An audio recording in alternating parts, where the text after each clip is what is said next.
رئیس اجرایی حکومت وحدت ملی افغانستان نیز در رابطه به پرتاب بم غیر هسته‌ای نیروی ایالات متحده آمریکا بالای مخفیگاه‌های داعشیان در اچین ننگرهار عکس‌العمل نشان داد و آن را یک اقدام بجا خوانده می‌گوید کسانی که مسئول کشتار غیر نظامیان بوده هدف قرار گرفتند. عبدالله روز دوشنبه در نشست شورای وزیران گفت بزرگترین مرکزی داعش در شرق افغانستان مورد هدف قرار گرفت و کسایی که مسئول قتل صدها نفر مردم بیگناه در ولسوالی های ولایت ننگرهار بودند، خصوصا در ولسوالی اچین و حوادثی که در شهر کابل و در سایر شهرها صورت گرفته بود، مسئولین عملیات ها مورد هدف قرار گرفتند که یک اقدام بجا بود.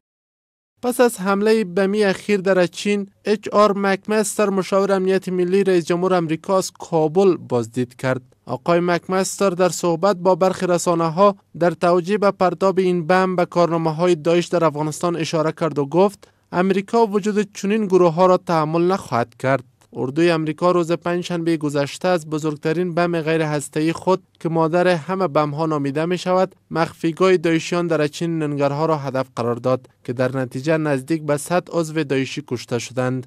وزارت دفاع افغانستان نیز گفت که این آغاز عملیات بر ضد داعش است و اگر این گروه پایگاه‌های دیگر ممکن داشته باشد نیز مورد هدف قرار خواهد گرفت. از سوی هم آقای عبدالله گفت حکومت عزم و اراده راسخ برای سرکوب داعشیان دارد. هر کسی که بر علیه نظام جمهوری اسلامی افغانستان اسلحه گرفته و در تبانی با گروه های تروریستی مردم افغانستان و سلامت افغانستان تهدید میکنه، دشمنان افغانستان تلقی میشن. پرتاب این بم مورد استقبال حکومت افغانستان، برخی اعضای شورای ملی، باشندگان اچین و برخی مقامات افغان قرار گرفته است.